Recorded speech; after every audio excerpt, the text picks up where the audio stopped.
Have you ever woken up in the middle of the night, unable to move? Have you ever felt a weight on your chest, a presence in the room, watching, waiting? For centuries, people in Wales have reported terrifying nighttime visitors. Some say they're just hallucinations. Others claim they are real. Welcome to the nightmare that is sleep paralysis and the legend of the Gwrach y Rhibyn. Please remember to like, share and subscribe to the channel and hit the bell notification so you never miss out on more videos from Dark Wales Tools. Across Wales and indeed around the world, people have reported horrifying experiences at night, waking up completely paralysed, trapped inside their own body, unable to scream, and worse yet, sensing something in the room with them. Modern science calls this sleep paralysis, a temporary disconnection between the brain and the body during REM sleep. It happens when your mind wakes up but your muscles remain frozen. Many who experience it describe visions of terrifying entities, dark shadows, demons and old hags.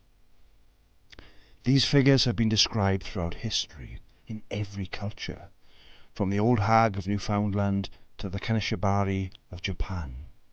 But here in Wales we have our own nightmare, the Gwrach y Rhibyn. We have spoken of the Gwrach y Rhibyn before. This terrifying creature is a staple of Welsh folklore, and she keeps rearing her head over and over again. Described as a skeletal woman with leathery wings, hollow eyes and tangled hair, she is said to appear outside homes, scratching at windows, waiting for her victim to wake, but unable to move. Much like the Banshee of Ireland, the Gwrach y Rhibyn is an omen of death. Her piercing wail can be heard near rivers, crossroads and old ruins.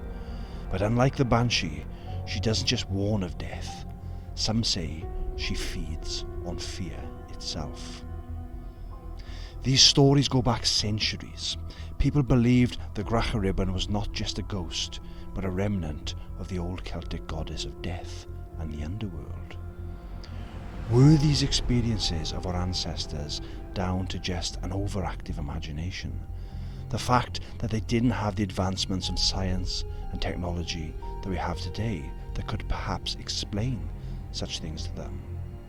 Were these experiences simply sleep paralysis as we understand it today?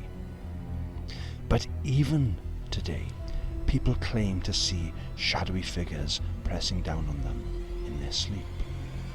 Many of us may experience this terrifying phenomena throughout our lives, and we were actually contacted by a lady who shared her experience from the 1990s when she was just 10 years old. She said, "I was staying with my grandmother in the Pembrokeshire area whilst my parents were away. I always loved visiting my nan. She'd always spoil me with sweet treats and chocolates, which I loved, and I had stayed at her house many times previously with absolutely no incidents whatsoever. This all changed on probably the most terrifying night of my life. I woke up in the middle of the night. The room was dark, but I could make out the outline of the furniture all around me from the light coming in through the window. But I knew immediately something was not right. I couldn't move. I couldn't breathe. Then out of the corner of my eye, I saw her. A hunched woman standing in the corner of my room. I thought maybe it was my nan first of all, but then whatever it was got closer, which is when I saw its face. I remember feeling absolutely terrified. I just lay there in terror as this thing with a haggard face and sunken eyes approached me, and I could have sworn it was smiling at me. It wasn't though a friendly or a happy smile, it was menacing, and I had never felt anything like it in my life before, and thankfully ever since. I've never been so scared in my life. I told my nan the next day, who explained it was just a nightmare, and that's what I reasoned with myself for many years. As I got a little older and started learning a bit more about sleep paralysis and reading similar experiences, I chalked it up to that. It must have been, right? The science is there to support this phenomena. Either that, or the alternative is not even worth thinking about. But I still don't know for sure. It was so real. I have thankfully never experienced anything like it since, and I would never want to. There are so many similar stories like this throughout Wales and the world. These experiences are terrifying for us all, but imagine being a child having this happen to you. That really would be truly awful. Over in the US and Canada, there are almost endless stories and accounts of similar things, of people waking in the dead of night paralysed with fear, unable to move whilst a slender, shadowy figure emerges from the darkness, reaching out to them and bringing a foreboding feeling of doom. There are even reports of the figures whispering to people, even calling their names.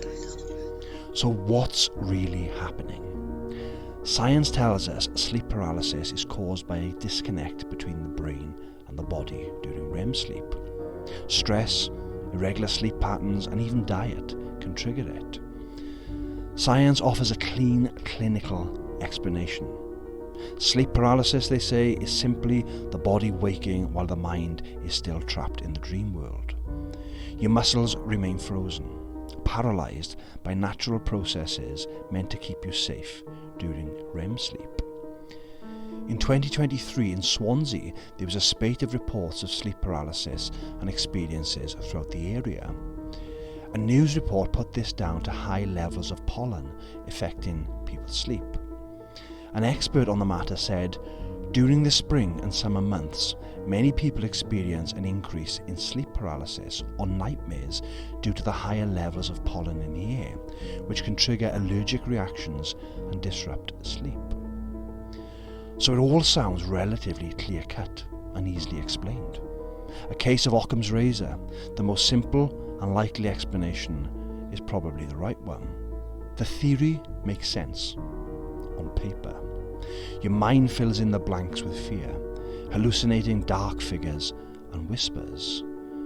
But just to play devil's advocate, what if it's not that simple? What if these shadowy figures aren't hallucinations at all?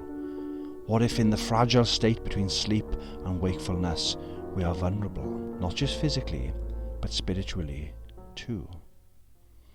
I hope you're enjoying this journey into the history and hauntings of Wales so far. If you would like to support the channel, you can now send a super thanks. It's a small way to help us keep exploring these dark and fascinating stories, and every contribution, no matter how small, is truly appreciated. Absolutely no pressure whatsoever to do this, of course. The most important thing is that you are here right now.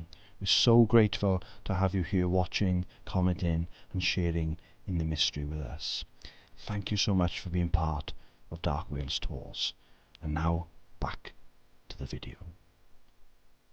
Some paranormal researchers suggest that during sleep paralysis, our consciousness is partly separated from the body, similar to what happens during astral projection. If that is true, then maybe we're not just dreaming of these entities. Maybe we're seeing into their world, and they into ours. Ancient Celts spoke of the veil between worlds being thinner at night.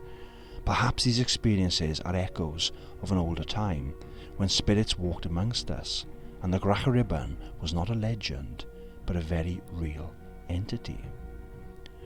Why do so many cultures describe seeing the same shadowy figures, the same hags, the same whispering entities?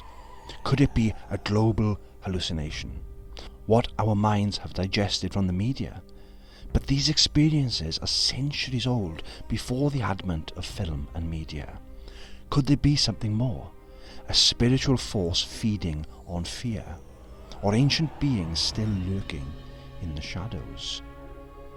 Across cultures and continents, stories of night terrors, of demonic hags and malevolent spirits predate modern neuroscience by thousands of years. The Greeks wrote of similar oppressive spirits, and medieval Europe feared numerous sleep demons that preyed on victims at night. These weren't isolated tales. They were consistently described across time and language, always appearing in the same way, mostly at night during paralysis, in moments of terror. Are these the same beings with different names?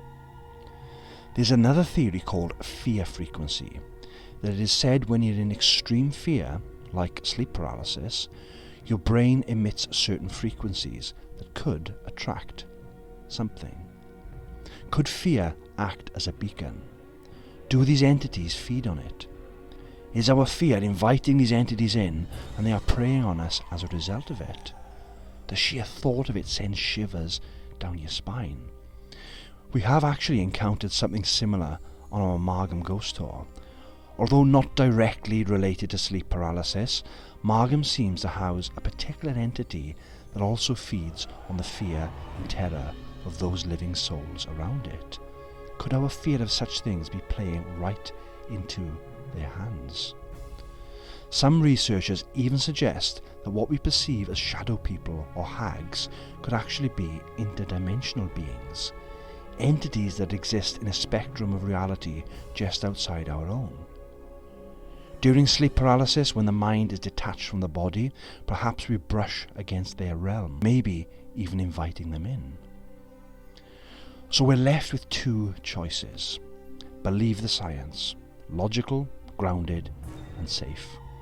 Or consider the possibility that in the darkness between sleep and wake, we are not alone. This is a conundrum the lady who shared her story with us has battled with all her life. Was her experience scientific or something else? The line between folklore and reality is often blurred.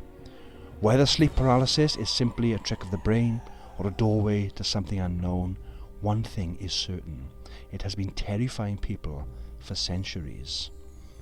Is the Gwrach y Rhibyn still lurking in the shadows, watching and waiting until our eyes get heavy and we drift off to sleep? This is a topic that fascinates and terrifies me in equal measure. Have you ever experienced sleep paralysis? Have you seen the Gwrach y Rhibyn perhaps, or one of the other global entities we have briefly mentioned? We absolutely love hearing your stories and experiences on all things paranormal, so please share your stories in the comments below or pop us an email to darkwales@hotmail.com. I hope you have found this brief exploration intriguing. Please don't forget to like, subscribe and hit the bell notification for more tales from Dark Wales Tours. Your support means the world to us, and we love bringing you these videos, so thank you so very much for watching. And remember, she only comes for those who believe. And for the skeptics, just to prove a point. Be careful out there.